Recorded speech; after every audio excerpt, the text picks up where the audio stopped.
పూజనీయుడు అనే నామం అంటే God is worthy of your worship.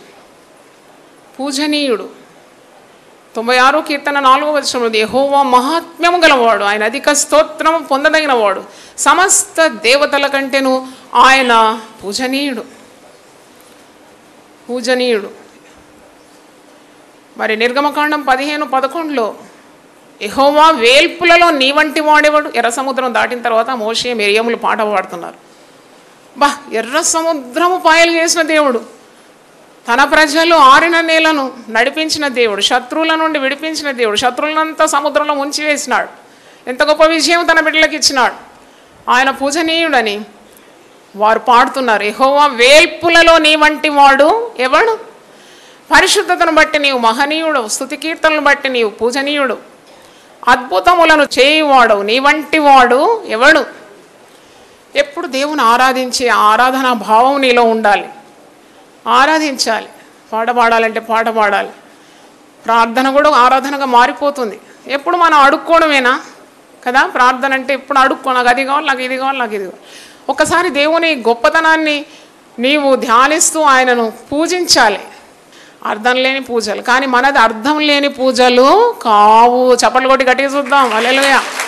నువ్వు ఈరోజు ఇక్కడికి వచ్చినావంటే ఇది అర్థం లేని ఆరాధన కాదు. ఎక్కడ 2, 3 నా నామంలో కూడతారో నేను అక్కడికి వచ్చేస్తానన్నాడు జీవం గల దేవుడు. కాబట్టి నువ్వు వచ్చే మరి ఆరాధనా స్థలం అర్థం లేనిది కాదు, నువ్వు పాడే పాట అర్థం లేనిది కాదు, నువ్వు చేసే ప్రార్థన అర్థం లేనిది కాదు. ఇవన్నీ దేవునికి ఘనత తెస్తుంది. ఆయన వేల్పులలో ఆయన వంటి వాడు లేడు. ఆయన మహనీయుడు, ఆయన పూజనీయుడు, ఆయన అద్భుతములను చేయువాడు. కాబట్టి ఆయనను ఆరాధించాలి. ఆరాధనకు రావాలి. ఆరాధన అంటే కేవలం వాక్యం వినడానికి మాత్రం కాదు. నువ్వు వచ్చి ఆరాధనలో పాల్పొందుతున్నావు అంటే చేతులెత్తి పాటలు పాడి ఆ దేవుని గొప్పతనాన్ని నీవేం చేస్తున్నావు? ఆరాధిస్తున్నావు. దేవుని గొప్పతనాన్ని నోటి నుండి పాడి మహిమపరుస్తున్నావు. అది నువ్వు ఆరాధనకు సమయం రావాలి, అందరితో కలిసి ఆరాధించాలి. ఆయన పూజనీయుడు. ఆయన నిన్ను సృష్టించిన వాడు కదా, అందుకే ఆయన పూజార్హుడు. దేవునికి స్తోత్రం. హల్లెలూయా. ఆయన మార్పు లేనివాడు, ఆయన మారడు. అన్నీ మారుతుంది, మనుషులందరూ మారిపోతారు, ప్రపంచం మారిపోతుంది. ఆయన మారడు కాబట్టి నువ్వు ఆయనను ఏం చేయాలి? పూజించాలి. ఆయన సర్వశక్తిమంతుడు కాబట్టి నువ్వు ఆయనను ఏం చేయాలి? పూజించాలి. ఆయనకు అసాధ్యం అంటూ ఏది లేదు. Is all powerful God, so you have to praise him, worship him. అదే ఆరాధన. ఆయన సర్వశక్తిమంతుడని, ఆయన సర్వజ్ఞాని అని, ఆయన జ్ఞానానికి మితి లేదని నువ్వు పూజిస్తున్నావు. దేవునికి స్తోత్రం. హల్లెలూయా. సర్వశక్తిమంతుడని, సర్వజ్ఞాని అని, సర్వ సృష్టికర్త అని, మార్పు లేనివాడని, ఆయన సర్వవ్యాపి అని, ఈజ్ ప్రెసెంట్ ఎవ్రీవేర్. ఆయన అంతటా వ్యాపించి ఉన్నాడు. అలాగే ఎవరు ఉంటారండి? మానవులకు అది సాధ్యమేనా? నేను ఇక్కడ నుండి మాట్లాడుతున్నాను, నా స్వరం కొన్ని మైళ్ళ దూరం కొంతమందికి వినబడుతుందేమో టీవీ ద్వారా, కానీ నేను మాత్రం అన్ని స్థలాల్లో ఉండలేను కదా. కానీ దేవుడైతే అన్ని స్థలాల్లో ఆయన సర్వవ్యాపిగా ఉన్నాడు. అందుకే ఆయనను పూజిస్తున్నాం. Is such a omnipresent God, omnipotent God. మరి ఆయన ప్రేమా స్వరూపి అని నువ్వు పూజించాలి. ఎంత ప్రేమ! పాపినైనా నిన్ను ఏం చేస్తున్నాడు? తన స్వరక్తం ఇచ్చి సంపాదించుకున్నాడు. అందుకే నువ్వు ఆరాధిస్తున్నావు అనమాట. అందుకే ఆరాధన. దేవా, ఒకప్పుడు నేను పాప ఊబిలో ఉన్నాను, నీకు దూరంగా ఉన్నాను, నన్ను నీ రక్తంతో కడిగి నీకు సమీపంగా చేర్చుకున్నావు, నీ బిడ్డగా నన్ను చేసినావు, నీ రక్తమే నా కొరకు ధారపోసినావు, కాబట్టి నిన్ను పూజిస్తున్నాను. అందుకే ఆయనను మనం ఆరాధిస్తూ పూజిస్తూ ఉంటాం. ఆయన కరుణా సంపన్నుడు కాబట్టి నువ్వు పూజించాలి. ఆయన నీతో సహవాసం చేస్తున్నాడు కాబట్టి నువ్వు పూజించాలి.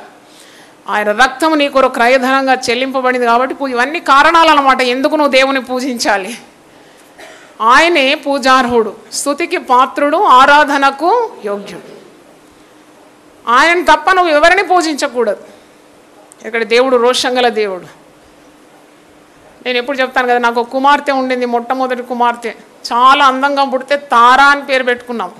తారా అంటే నక్షత్రం కదా, మా ఇంట్లో నక్షత్రం పుట్టింది, అని తారా అని పెట్టుకున్నాం.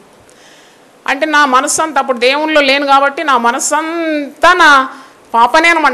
నా ప్రపంచమే నా పాపం మారిపోయింది. ఆమెకి ఏం బట్టలు వేయాలి, ఏ టైలర్ దగ్గర పోయి ఎలా కుట్టించాలి, ఏ రెడీమేడ్ షాప్లో ఏ బట్ట, ఇదే ప్రపంచంగా మారిపోయింది. అప్పుడు నా తల్లి ఒక మాట అన్నది, నువ్వు దేవుని స్తుతించడం కాదు, బిడ్డను ఎత్తుకొని నువ్వేం చేయాలి, దేవుణ్ణి మహిమపరచాలి, ఆయనే పూజనీయుడు. నువ్వు బిడ్డను పూజిస్తున్నావేంటి? సృష్టికర్తను మర్చి నువ్వేం చేస్తున్నావు, సృష్టినే పూజిస్తున్నావు. కాబట్టి నీ కంటికి ఇంపైన దాన్ని దేవుడు ఒక్క దెబ్బతో కూడా తీయగలడని చెప్పింది. రెండో రోజే నా బిడ్డను దేవుడు తీసేసినాడు. అంటే నేను అప్పుడు నేర్చుకున్నాను, సమస్త ఘనత మహిమ ప్రభావము ఎవరికి అందించాలి, దేవుని. ఆయన తన మహిమను ఎప్పుడు కూడా మరి ఏ నరులతో కానీ విగ్రహాలతో ఆయన పంచుకోవడానికి యెషయా 42:8 యెహోవాను నేనే, ఐషియా 42:8 యెహోవాను నేనే, ఇదే నా నామము, మరి ఎవరికి నా మహిమను నేను ఇచ్చువాడను కాను, నాకు రావలసిన స్తోత్రమును విగ్రహములకు చెందనీయను. విగ్రహములు అంటే మనం ఉంటే ఆ చెక్క బొమ్మలు అనుకుంటాం, కానీ కొందరు వ్యక్తులనే మనం విగ్రహాలుగా చేసుకొని పూజిస్తాం. కొందరు సేవకులను ఆరాధిస్తారు. పాదాలే మొక్కొద్దు, పాదాలు మొక్కుమని వాక్యంలో లేదు, కానీ వాళ్ళ కొరకు నువ్వేం చేయాలి, ప్రార్థన చేయాలి. నీకు అంత ప్రేమ ఉంటే ప్రార్థన చేయాలి. పరిశుద్ధులను సేవకులను పూజించడానికి కాదు, దేవుడే పూజకు పాత్రుడు. దేవునికి స్తోత్రం, హల్లెలూయా. కాబట్టి వారికి సేవకులకు ఆయుస్సు కావాలి, అభిషేకం కావాలి, ఆరోగ్యం కావాలి అని నువ్వు ప్రార్థన చేయాలి. కానీ వారిని పూజింపకూడదని, దేన్ని పూజింపకూడదు. Don't worship anything, you worship only God. నీ దేవుడైన యెహోవానే నీవు పూర్ణ హృదయంతో, పూర్ణ వివేకంతో, పూర్ణ బలంతో నువ్వేం చేయాలి, ప్రేమించాలి. ప్రేమలోనే ఆరాధన పుట్టుకొస్తుంది కదా. పాపాత్మురాలైన స్త్రీ యేసు ప్రభు పాదాల మీద పడి ఆ పాదాలు మానక ఏం చేసిందట, ముద్దు పెట్టుకుంది. ముద్దంటే ఆరాధన. Kiss means worship. కుమారుని ముద్దు పెట్టుకొనుడి అని వాక్యంలో ఉంది 2వ కీర్తన. లేదు నేను ఆయన కోపిస్తాడంట. ఆయన కోపిస్తే మనం నశించిపోతాం. కాబట్టి ఎప్పుడు ప్రభువుని ఆరాధించాలి, ప్రభువునే మహిమపరచాలి, ప్రభువుకి గొప్పతనం ఇవ్వాలి, ఆయనను ఘనపరచాలి. అందుకంటే నన్ను ఘనపరచువారని నేను ఘనపరుస్తాను. కనుక you should give all glory to God. దేవునికి ఘనత. నీ జీవితం ద్వారా నీ యొక్క ప్రయత్నాలన్నీ కూడా దేవునికి మహిమ తెచ్చే రీతిగా ఉండాలి. ఎందుకంటే ఆయనే పూజార్హుడు అని మర్చిపోకూడదు. ఆయన పూజనీయుడు. నువ్వు పూజించాలి, ఆరాధించాలి. ఇప్పుడు నామములు ఎత్తిపట్టి నీవు దేవుని స్తుతిస్తే అది పూజ అన్నమాట. తులసి పూజ కాదు అది. నువ్వు బలమైన దేవుని నామాలు ఎత్తిపట్టి స్తోత్రం స్తోత్రం స్తోత్రం అంటే అది ఒక బలమైన ఆరాధన అన్నమాట. దేవుని స్తోత్రం, హల్లెలూయా. దానికే మన ప్రయత్నాలన్నీ కూడా. మరి ఇంకో నామం 147వ కీర్తన 3వ వచనంలో ఉంది, గుండె చెదిరిన వారిని బాగు చేయువాడు. గుండె చెదిరిన వారిని బాగు చేయువాడు. Is a healer of those who are broken in spirit. 147వ కీర్తన 3వ వచనం, గుండె చెదిరిన వారిని ఆయన బాగు చేయవాడు, వారి గాయములు కట్టువాడు. మంచి నామం. He heels the broken hearted.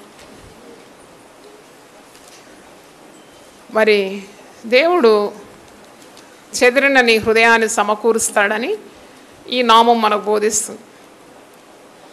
గుండె చెదిరిపోతుంది కదండి. కొన్నిసార్లు మనల్ని కత్తిపోటు వంటి మాటలతో బాధిస్తూ ఉంటారు. ఇప్పుడు గుండె బాగా కలత పడుతుంది. మనం చాలా మిక్కుటంగా ప్రేమించిన వారు అకస్మాత్తుగా మరణిస్తే మన గుండె చెదిరిపోతుంది. మరి ఇలాంటి కొన్ని వ్యాపారంలో గొప్ప నష్టం వచ్చింది, గొప్ప కీడు వచ్చిందంటే గుండె చెదిరిపోతుంది. ఎవరైనా యాక్సిడెంట్లో మరణించినారంటే గుండె చెదిరిపోతుంది. ఒక రోగం డాక్టర్లు కూడా నయం చేయలేరంటే గుండె చెదిరిపోతుంది. కానీ ఈ నామం జ్ఞాపకం చేసుకోవాలి. గుండె చెదిరిన వాడిని ఆయన బాగు చేస్తాడు.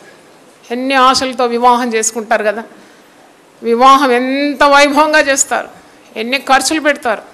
గుండె చెదిరిన వారిని దేవుడు బాగు చేస్తాడని. భరించలేని బాధల్లో నువ్వు ఉన్నా దేవునికి నువ్వు ప్రార్థన చేసినప్పుడు ఆయన నీ హృదయానికి దుర్గంగా ఉంటాడు. ఇంతకుముందు ఒక నామం ప్రాణ దుర్గం. నిన్ను బలపరుస్తాడు అని వాక్యం మనకు బోధిస్తుంది. యోబు 5వ అధ్యాయము 18-19 వచనాల్లో ఒక మాట వాగ్దానం ఉంది. ఆయన గాయపరిచి గాయమును కట్టును, ఆయన గాయము చేయును, ఆయన చేతులే స్వస్థపరచు. కదా, గాయమైందా నీకు? మనుషుల నోటి మాటల చేత హృదయానికి ఏం కలుగుతుంది? గాయం. నోటి మాటల ద్వారా చాలా నొప్పి పుడుతుంది. దెబ్బ కొట్టినా అంత నొప్పి రాదు, కానీ ఎవరైనా సూటిపోటి మాటలు అంటే చాలా గాయం అయిపోతుంది అన్నమాట. ఎంత గాయం, నా గుండె గాయం అయిపోయింది అంటారు కదా. అటు గాయాలన్నిటి నుండి దేవుడు నిన్ను మరి బాగు చేస్తాడు. ఆయన గాయపరిచి గాయమును కట్టును, ఆయన గాయం చేయును, ఆయన చేతులే స్వస్థపరచును. ఆయన చేతులు నీ కొరకు గాయపడింది కదా, ఆ గాయపడిన హస్తం పెట్టి నీ గాయాన్ని ఏం చేస్తాడు? బాగు చేస్తాడు. హల్లెలూయా గట్టి చెబుదామా? ఆయన చేతులే ఆయన మన కొరకు గాయపడినాడు. ఆయన గాయం అంటే ఏంటో తెలుసు. ఆయన గాయపడిన హస్తం ద్వారా నీ గాయాన్ని ఆయన స్వస్థపరుస్తాడు. 6 బాధల్లో నుండి ఆయన నిన్ను విడిపిస్తాడు. 7 బాధలు కలిగినా నీకు ఏ కీడు తగలదు. హల్లెలూయా. ఒక బాధకే ఎంతో భయపడతాం కదా, 6 బాధలు కలిగినా దేవుడు నిన్ను బాగు చేస్తాడు, బాధల నుండి విడిపిస్తాడు. ఒకవేళ 7 బాధలు కలిగిన, 7 అంటే సంపూర్ణ సంఖ్య, బిబ్లికల్ ఫిగర్. 7 అంటే కంప్లీట్ నంబర్. 7 అంటే జీవితాంతం నీకు వచ్చే బాధలు అన్నిటి నుండి కూడా దేవుడు ఆయన ఏం చేస్తాడు? విడిపిస్తాడు. నీకే కీడు తగలదు. నీతిమంతులకు కలుగు ఆపదలు అనేకములు, వాటన్నిటి నుండి యెహోవా వారిని విడిపిస్తాడు. ఒక్కసారి నీ జీవితం వెనక తిరిగి చూస్తే ఎన్ని బాధలు, ఎన్ని ఇబ్బందులు, ఎంత దుఃఖం వచ్చింది, ఎంత నిట్టూర్పు వచ్చింది, ఎంత భయం వచ్చింది, ఎన్ని మరణాలు ఎదుర్కొన్నావు, ఎంత నిరాశ నిస్పృహ, ఇవన్నీ ఎదుర్కొన్నావు కదా. మరి ఇంతవరకు నడిపించింది ఎవరు? దేవుడే కదా. హల్లెలూయా. ఎన్నిసార్లు ఆయన గాయాన్ని కట్టినాడు. రాత్రి ఏడుపు వచ్చింది, ఉదయం నీకేమొచ్చింది? సంతోషం వచ్చేసి నీ అంగలార్పును ఏం చేస్తున్నాడు? నాట్యంగా మార్చేస్తున్నాడు. అదేనమాట దైవశక్తి. గుండె చెదిరిన వారిని ఆయన బాగు చేయవాడు. మరి ఒక నామం చూడండి, యెహోవా బలమిచ్చువాడు.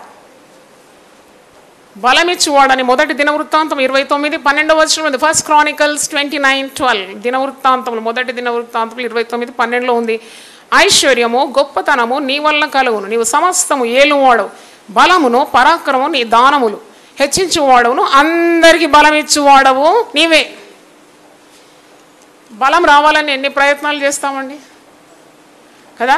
మంచి బలం కావాలి, దేవుని కార్యాలు చేయాలంటే మంచి బలం కావాలి, ఒక ఉద్యోగం చేయాలంటే నీకు బలం కావాలి, రాకపోకలు.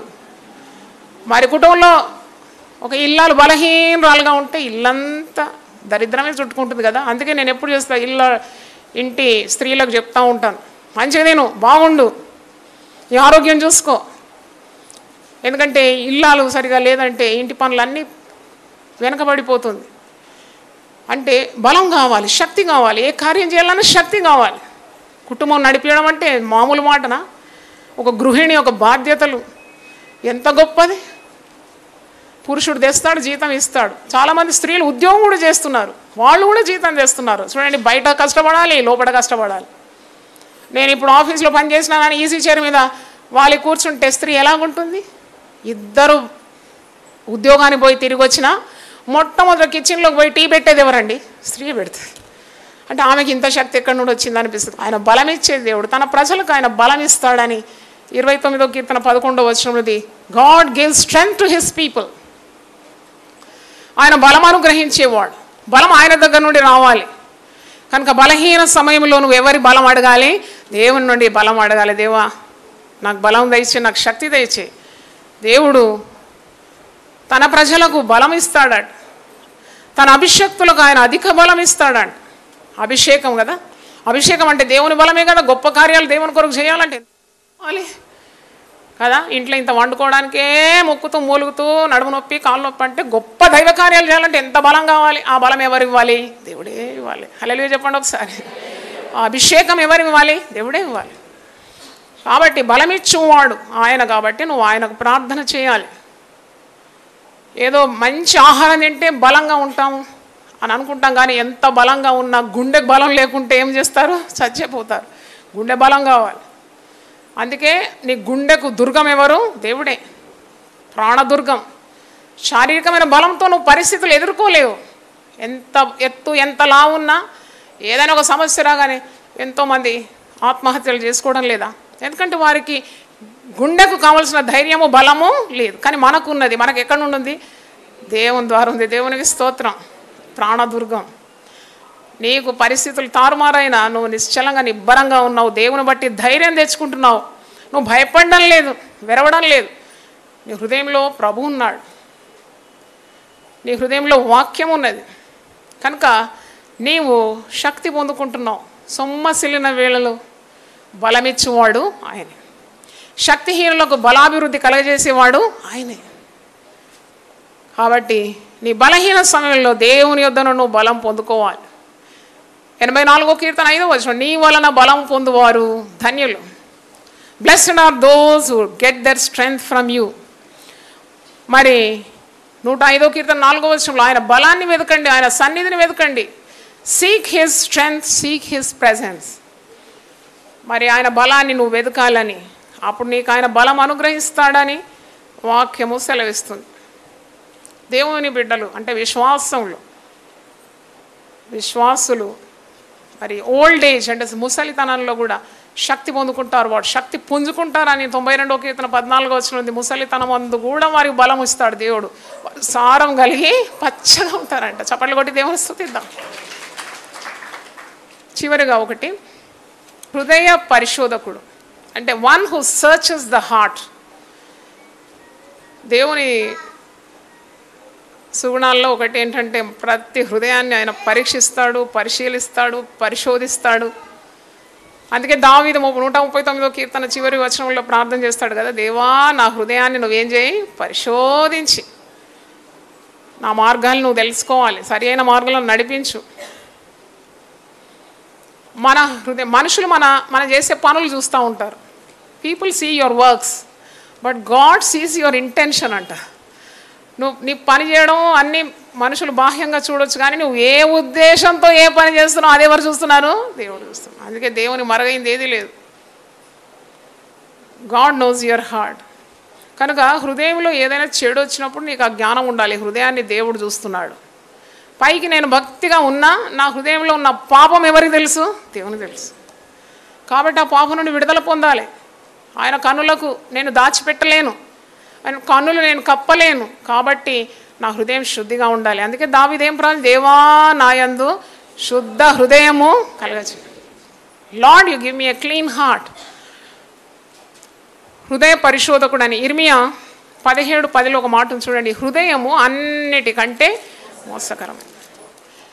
హృదయం అన్నిటికంటే మోసకరమైందని ఇర్మియా 17:9 ఉంది. అది ఘోరమైన వ్యాధి కలది, దాన్ని గ్రహింపగలవాడు ఎవడు? పైన ఇక్కడ చేతికి కాలుకి ఏదైనా పుండు వస్తే నువ్వు ఆయింట్మెంట్ పెడతావు, అది మానడం నీకు తెలుస్తుంది, అది పుండు మరి ఎక్కువ అవుతా కూడా నువ్వు కనిపెడతావు. కానీ గుండెలో ఉన్న ఆ వ్యాధి మనుషులకు కనబడదు, నీకు తెలియదు, అది పెరిగిపోతుంది, అది సర్వ హృదయాన్ని పాడు చేస్తుంది. అందుకే అంటున్నాడు హృదయం అన్నిటికంటే మోసకరమైంది, ఘోరమైన వ్యాధి కలది, దాన్ని గ్రహింపగలవాడేవాడు అంటూ ఒకని ప్రవర్తనను బట్టి వాని క్రియల ఫలము చొప్పున ప్రతికారము చేయుటకు యెహోవాను నేను హృదయము పరిశోధించువాడను, అంతరింద్రియములను పరీక్షించువాడను. అంటే హీ సర్చెస్ యువర్ హార్ట్. అందరి హృదయములను ఎరిగిన దేవుడని, నీ హృదయంలో ఏది కూడా దేవునికి మరుగ్గా ఉండదని నువ్వు గమనించాలి. అననీయ సఫీరా ఇద్దరు భార్య భర్తలు ఏక మనసుతో పేతురు దగ్గరకు వచ్చినారు. వారు దేవునికి ఏదో ఇవ్వడానికి వచ్చినారు, కానీ వారి హృదయం ఎవరికి తెలుసు? దేవునికి తెలుసు. ఇచ్చే దాంట్లో కొద్దిగా వెనకేసుకొని వచ్చినారు. చాలా ఉన్నదంతా ఇస్తున్నామన్నట్టే వారు మనుషులను భ్రమ పెట్టడానికి, దైవజనుని కూడా మోసపుచ్చడానికి వచ్చినారు. కానీ పేతురు పరిశుద్ధాత్మ పూర్ణుడు వారి హృదయం తెలుసుకున్నాడు, వారి మోసాన్ని తెలుసుకున్నాడు. Because a spirit filled God's servant. అప్పుడు వారు మరణమైనట్టు మనము అపోస్తుల కార్యం 5వ అధ్యాయంలో మొదటి 10 వచనాల్లో వారి గురించి చదువుతున్నాం. అలాగే గారడి సీమోన్ వచ్చినాడు, గారడి విద్య చేసేవాడు. నాకు పరిశుద్ధాత్మ కావాలని పేతురు దగ్గర వచ్చినాడు. ఎందుకంటే పరిశుద్ధాత్మ అంటే బాగుంది, రోగులు బాగవుతున్నారు, దయ్యాలు వెళ్ళిపోతుంది, బాగా పైసలు సంపాదించవచ్చు అని. మంచి ఉద్దేశం కాదు. నువ్వు ఏదైనా కూడిక పెట్టినా సొమ్ము కొరకు పెడుతున్నావా, డబ్బు కొరకు చేస్తున్నావా దేవుని సేవ, లేక ప్రజలు ఆదరింపబడాలని, నశించి ఆత్మలు రక్షింపబడాలని చిత్తశుద్ధి ఉందా అని పరీక్షించుకోవాలి దేవుని సేవ చేసేవారు కూడా. లేకుండా కీర్తి కొరక అందరు నన్ను మెచ్చుకోవాలని గొప్ప కార్యాలు చేస్తున్నావా, అది కూడా స్వపరీక్ష చేసుకోవాలి. ఎందుకంటే దేవుడు హృదయ పరిశోధకుడు. గారడి సీమోనుతో పేతురు అంటున్నాడు, ఆత్మాభిషిక్తుడైన పేతురు అంటున్నాడు, నీకు పరిశుద్ధాత్మలో ఏ పాలు పంపులు లేవు, ఎందుకంటే నీ హృదయం దేవుని ఎదుట సరి అయినది కాదు. సెట్ యువర్ సెల్ఫ్ రైట్ అని మరి గారడి సీమోనుకు పేతురు చెప్తున్నాడు. 12 మంది శిష్యుల్లో ఒకని హృదయం సరిగా లేదు. ఎవడు వాడు? 3.5 సంవత్సరాలు ప్రభుతోనే ఉన్నాడు కానీ హృదయం సరిగా లేదు. లాభం ఏంటి? యేసయ్యతోనే ఉన్నాడు కానీ హృదయంలో పాపం ఉన్నది, ధనాశ ఉన్నది, పవర్ మోంగర్, అధికారం కావాలని ఆశిస్తున్నాడు. కానీ అది 12 మంది శిష్యులు ఎవరు గుర్తుపట్టలేదు, 11 మంది గుర్తుపట్టలేదు. కానీ ఎవరు గుర్తుపట్టినారు? యేసే గుర్తుపట్టినాడు. అయినా కానీ ప్రభు తను ప్రేమించినాడు, అంతం వరకు యూదాను ప్రేమించినాడు. కానీ తన పాపమే తను పట్టుకుంది కదా. ప్రభు ఎప్పుడైనా 12 మంది శిష్యుల్లో నుండి యూదాను గెట్అవుట్ అన్నాడా? అనలేదు. కానీ ఆ పాపమే ఆయనను ఏం చేసింది? పట్టి ఇచ్చేసింది. 30 వెండి నాణాలకు శ్రీమంతుడైన యేసు ప్రభువును అమ్ముకున్నాడు. 30 వెండి నాణాలు. నేను ఎప్పుడు అనుకుంటే ఎంత బుద్ధిహీనుడు వీడు, గుండె సరిగా పెట్టుకోలేదు కదా. అమ్మేది 30 వెండి నాణాలు, బంగారు నాణాలు కూడా కాదు కదా. ఎంత తెలివి తక్కువ, యేసు ప్రభువును వెండి నాణాలకు అమ్మేసినాడు. అంటే హృదయం సరిగా లేదు. ఈనాడు చాలామంది గొప్ప గొప్ప కార్యాలు చేస్తున్నారు ప్రభు కొరకు, ప్రభు పేరట. కానీ వాళ్ళ హృదయం సరిగా లేకుంటే దానివల్ల ఏ ప్రయోజనము లేదు. Suppose you are doing God's work for money, fame, power, definitely you will be subjected to judgment. తీర్పుకు గురైపోతావు. కాబట్టి ఎప్పుడు ప్రార్థన చేయాలి. సేవకులైనా, సేవ చేసే బిడ్డలైనా, దేవా నా హృదయంలో సత్యం దయచే, నువ్వు అంతరంగంలో ఏం కోరుతున్నావు? సత్యమే కోరుతున్నావు. కాబట్టి ఆత్మల భారంతో నేను పరిచర్య చేయాలి. నాకు ఆత్మల భారం దయచే, give me the concern for the last souls. అదే సేవ. అననీయ సఫీరా హృదయాన్ని దేవుడు పరిశోధించినాడు. గారడి సీమోను హృదయాన్ని పరిశీలించినాడు. యూదా హృదయం సరిగా లేనందుకు ఆత్మహత్య చేసుకునే రీతిగా తన జీవితము అంతగా మరి పతనమైపోయినట్టు మనం చూస్తున్నాం. కానీ సామెతలు 4:23లో ఉంది, నీ హృదయంలో నుండి జీవధారలు బయలుదేరును కాబట్టి అన్నిటికంటే ముఖ్యంగా నీ హృదయమును భద్రంగా కాపాడు. హృదయ పరిశోధకుడు దేవుడు కాబట్టి అన్నిటికంటే ముఖ్యంగా నీ హృదయాన్ని భద్రంగా కాపాడుకోవాలట. నేను ఇంతకు ముందు కూడా చెప్పినాను, అన్నీ కాపాడుకోండి. ఎంటుకలు ఊడితే ఎంత బాధ కదా. ఎంటుకలు ఊడకుండా ఉండడానికి ఎన్ని ప్రయత్నాలు. ముఖము మచ్చలు వస్తే ఎంత ప్రయత్నం. అమ్మో ముఖం మంచి కనబడాలి. కాళ్ళకి ఇంత పరెలు పోస్తే అబ్బో ఎంతో శ్రద్ధ. ఒంటి మీద అంతా శ్రద్ధ. కానీ అస్సలు శ్రద్ధ ఎక్కడ పెట్టాలట? హృదయాన్ని పెట్ట. అన్నిటికంటే ముఖ్యంగా నీ హృదయాన్ని నీవు కాపాడు కదా. మెనిక్యూర్, పెడిక్యూర్, ఫేషియల్ ఇవన్నీ ఉన్నాయి. కానీ అన్నిటికంటే గుండెకు ఎవరైనా మంచి ట్రీట్మెంట్ చేస్తారంటే ఎక్కడ పోవాలి మనం? యేసు దగ్గరనే రావాలి. యేసు రక్తమే ప్రతి దుర్నీతి నుండి నిన్ను విడిపిస్తుంది, ప్రతి పాపం నుండి నిన్ను పవిత్రపరుస్తుందని 1 యోహాను 1:7-9 ఉంది. The blood of Jesus cleanses you from every blot, every blemish. కనుక నీవు యేసయ్య దగ్గర అడగాలి, దేవా నా హృదయం శుద్ధి చేయను. మనుషులకు పైన చక్కగా కనబడుతున్నాను కానీ నా హృదయం సరిగా లేదు. నా హృదయంలో నువ్వు కాపాడు, పాపం నుండి విడిపించు, పవిత్రపరచు, పరిశుద్ధపరచని ప్రార్థన చేయాలి. ఎందుకంటే దేవుడు హృదయ పరిశోధకుడని మనము చదువుతున్నాం. దేవునికి స్తోత్రం, హల్లెలూయా. చేతులెత్తి దేవుని స్తుతి చెల్లిద్దాం. పూజనీయుడు, గుండె చెదిరిన వాడిని బాగు చేయవాడు, యెహోవా బలమిచ్చువాడు, హృదయ పరిశోధకుడు. ప్రార్థన చేద్దాం. హల్లెలూయా. ప్రతి ఒక్కరు కూడా తలలు వంచి ప్రార్థన చేసుకుందాం. దేవుని బలమైన నామములు ఈరోజు మనం ధ్యానించినాం. నీవే పూజనీయుడవు, గుండె చెదిరిన వారిని బాగు చేయవాడు, నువ్వు బలమిచ్చు దేవుడు, మరి నువ్వు హృదయ పరిశోధకుడు అని ప్రభువా ఈ నామాలతో నిన్ను ఘనపరుస్తున్నావు. గొప్ప దేవ, ఈరోజు ఇక్కడ వచ్చిన బిడ్డలందరిని ఆశీర్వదించండి. టీవీ ద్వారా దేవుని వాక్యాన్ని విన్న బిడ్డలు కూడా మీరు గొప్పగా దీవించమని ప్రార్థిస్తున్నాం. ఆర్థిక ఇబ్బందులు తొలగించిన ఆయన, ప్రతి విధమైన భయాన్ని తొలగించమని ప్రార్థిస్తున్నాను. శరీరంలో ఉన్న రుగ్మతలన్నీ కూడా తొలగించమని ప్రార్థిస్తున్నాం. మాకు శక్తినిచ్చే దేవుడు, మాకు బలం ఇచ్చే దేవుడు నాయన. ప్రభు ఆ పిల్లల గురించిన చింత ఉంటే తొలగించిన ఆయన, పిల్లల్ని ఆశీర్వదిస్తానని వాగ్దానం పొందుకోవడానికి కృప దయచేయండి ప్రభు. ఉద్యోగ సమస్యలుంటే తొలగించండి, కోర్టు కేసులుంటే తొలగించండి, పోలీస్ కేసులుంటే తొలగించండి. నీ బిడ్డలకు విజయం దయచేయమని ప్రార్థిస్తున్నాను. రుణ బాధల నుండి విడుదల మీరు దయచేయండి. కుటుంబంలో సమాధానం లేకుంటే సమాధానం దయచేయమని ప్రార్థిస్తున్నాను. కృంగిన వాని లేవనెత్తండి నాయన. మీరే సకల ఆశీర్వాదాలని బిడ్డలకు దయచేయమని యేసు నామములో అడుగుతున్నాను తండ్రి, ఆమేన్. దేవుడు మళ్ళీ సమృద్ధిగా దీవించును గాక.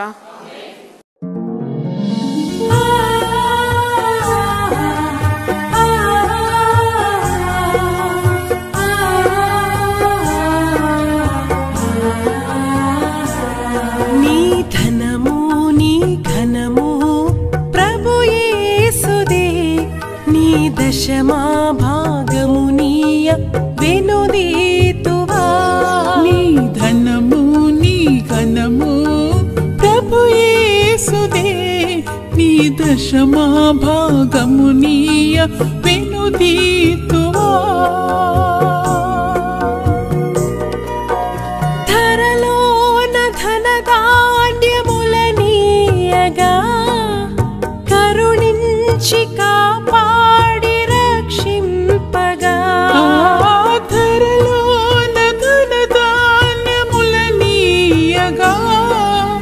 కరుణించి కాపాడి రక్షింపగా. పరలోకనాదుండు నీకీయగా మరి యేసు కొరకీయ వెనుదీతువా. పరలోకనాథుండు నీకీయగా మరి యేసు కొరకీయ వెనుదీతువా. నీ ధనము నీ ఘనము ప్రభు యేసుదే, నీ దశమా భాగము నీయ వెనుదీతువా. పాడి పంటలు ప్రభువు నీకీయగా కూడు గుట్టలు నీకు దయచేయగా. పాడి పంటలు ప్రభు నీకీయగా కూడు గుట్టలు నీకు దయచేయగా. వీడంగ ప్రభు యేసు నామంబును గడువేల ప్రభుకీయను క్రైస్తవా. వేడంగ ప్రభు యేసు నామంబును గడువేల ప్రభుకీయను క్రైస్తవా.